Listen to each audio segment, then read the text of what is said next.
ito po yung market na kung iisipin po nating mabuti, alright, so tingnan mo mabuti, di ba? So the market is obviously on a ranging mode, no?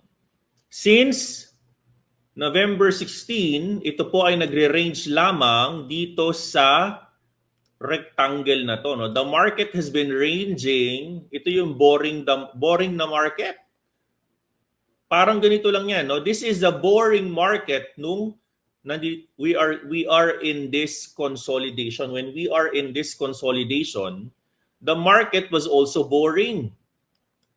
No, the market has been consolidating since 52,000 ng February, humalik lamang ng 74,000 ng November. So almost isang taon nag-consolidate yung market.